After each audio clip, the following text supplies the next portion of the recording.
अब खबर बिहार में पुल हादसे की, जिसके गिरने के मामले में अब बड़ी कार्रवाई की गई है। राज्य सरकार ने 2 इंजीनियरों को निलंबित कर दिया है। सहायक अभियंता अंजनी कुमार निलंबित कर दिए गए हैं। जूनियर इंजीनियर मनीष कुमार भी सस्पेंड कर दिए गए हैं। ठेकेदार सिराजुद्दीन पर एफआईआर कराने के निर्देश दिए गए हैं। चीफ इंजीनियर की अध्यक्षता में कमेटी का गठन कर दिया गया है। बिहार के अररिया में उद्घाटन से पहले ये पुल गिर पड़ा। 12 करोड़ की लागत से ये पुल बना था। अब इसको लेकर कड़ा कदम उठाया गया है बिहार सरकार की तरफ से। पुल गिरने के मामले में बड़ी कार्रवाई जैसी जानकारी आप देख पा रहे हैं। 2 इंजीनियर निलंबित कर दिए गए हैं। सहायक अभियंता अंजनी कुमार को निलंबित किया गया है। जूनियर इंजीनियर को भी निलंबित किया गया। ठेकेदार सिराजुद्दीन पर एफआईआर कराने के निर्देश। चीफ इंजीनियर की अध्यक्षता में कमेटी का गठन कर दिया गया है। यह पुल उद्घाटन से पहले ही पानी में समा गया था। करोड़ों की लागत से बना यह पुल भरभरा कर गिरा। 12 करोड़ की लागत थी। जनता का टैक्स का कीमती पैसा 12 करोड़ रुपया इस पुल के निर्माण में लगाया गया। और इस पुल का निर्माण इस बेहद गिरी हुई क्वालिटी के साथ किया गया कि वो उद्घाटन तक का इंतजार नहीं कर पाया और पानी में समा गया। और अब बिहार सरकार ने 2 अपने वरिष्ठ इंजीनियर को सस्पेंड कर दिया है। ठेकेदार के खिलाफ एफआईआर कराई गई है। रितेश मिश्रा मेरे साथ ज्यादा जानकारी के साथ इस वक्त जुड़ रहे हैं। रितेश, वाकई किसी भी सरकार का काम कितनी क्वालिटी के साथ हो रहा है, कितना खास हो रहा है, उसका एक बड़ा यहां पर सबूत है इस पुल का गिरना और उसके बाद अब एक कार्रवाई होना। ऐसा पुल बनाया गया जो उद्घाटन तक का इंतजार नहीं कर पाया। अब कड़ी कार्रवाई, क्या कदम उठाए गए हैं, विभागीय क्या संकेत दिया गया है?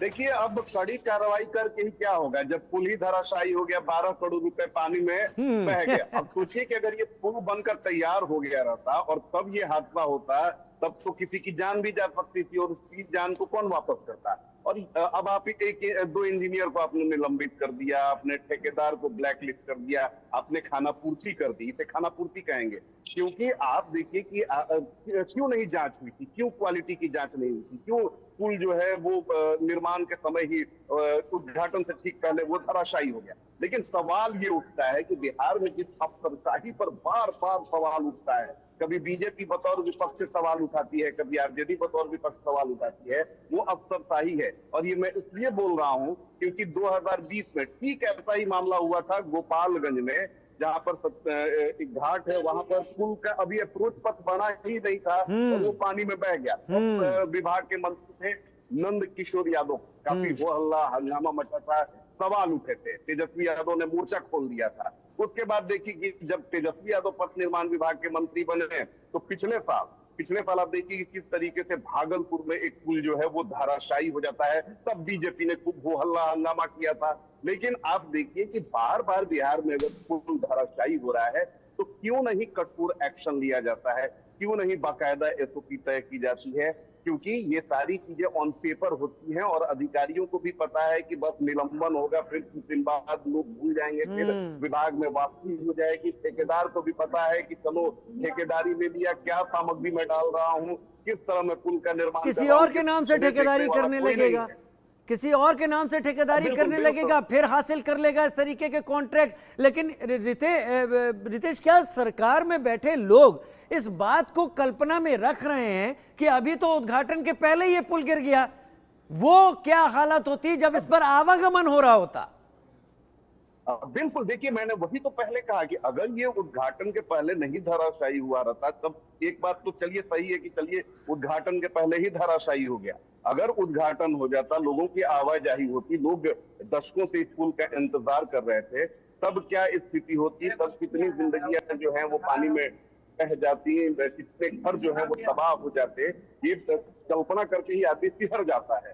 तो चलिए एक बात तो चलिए है कि उद्घाटन के पहले ही ये धराशायी हो गया, लेकिन बार बार बिहार में पुल गिर रहे हैं और उसके बावजूद भी अधिकारियों में डर नहीं है। उसके पीछे की वजह ये है कि बिहार में बार बार सरकार बदलती है, अधिकारी ये सोचते हैं कि चलो कभी ये मंत्री रहेगा उसे ये बहाना मार देंगे, कभी वो मंत्री रहेगा, कभी इसकी सरकार कभी उसकी सरकार, और ये जो बार बार सरकार बदलने का खेल होता है इसकी वजह से बिहार में अफसरशाही हावी है। और यही वजह है कि बार बार बिहार में पुल गिर रहे हैं। मैंने जो दो पुलों का जिक्र किया, जो बड़े पुल थे, गोपालगंज में 2020 में धराशायी हुआ था, एक फिरोजपति बढ़ गया था, और एक पिछले साल भागलपुर में पूरे देश में बिहार की सुर्खी हो गई थी। तो ये तो दो पुल जो बड़े थे, लेकिन ऐसे कितने पुल हैं जो बार बार सवालों के घेरे में आते हैं, पुल टूट जाते हैं। आप राजधानी पटना में ही एक बार हमने ही खबर दिखाई थी किस तरीके से चिरैयाटाप पुल है और वो उसमें छेद हो गया था। तो इस तरह की लापरवाही बार बार क्यों उजागर होती है, क्यों इंजीनियर अपने काम को नहीं करते हैं, ये बड़ा सवाल है। और ये इसलिए है क्योंकि उनको भी पता है कि उन पर सिर्फ कार्रवाई दिखावे के लिए होती है, बाद में तमाम तिकड़म धिराकर वो वापस फिर से विभाग को ज्वाइन कर लेते हैं। अच्छा रितेश, मैं एक जानकारी लेना चाहता हूं, अगर आपके पास है तो जरूर साझा करें। बिहार में इस वक्त कितने ऐसे हैं पुल जो बन रहे हैं, और इन हादसों के बाद क्या उन पुलों के निर्माण के लिए कोई स्टैंडर्ड ऑपरेटिंग प्रोसीजर बदला गया या बनाया गया नया? अब बिल्कुल देखिए, बिहार में अगर इस वक्त अगर बात करें तो बड़े पुलों की अगर बात कर ले तो तकरीबन दर्जन भर से ज्यादा बड़े पुलों का निर्माण हो रहा है। बड़ी जो नदियां हैं, कहीं गंगा नदी पर, कहीं सरयू पर, घाघरा में, ठीक बूढ़ी गंडक पर पुलों का निर्माण हो रहा है, चाहे पटना हो, दानापुर हो, आरा हो, इन तमाम जगहों पर। और एसओपी जब जब पुल हादसे होते हैं तब तब एसओपी बनाया जाता है कि अब ये क्वालिटी होगी, ये ठेकेदार होगा, उसको निर्माण सामग्री इस स्टैंडर्ड का यूज करना होगा। ये सारी चीजें तब होती हैं जब पुल गिर जाता है। उसके बाद लगता है कि मंत्री जी भी भूल जाते हैं और फिर ठेकेदार भी भूल ये जो जाते हैं। भूलना है, और फिर जो इस तरह शॉर्ट का टर्म मेमोरी लॉस है, ये कई सारी समस्याओं की जड़ है।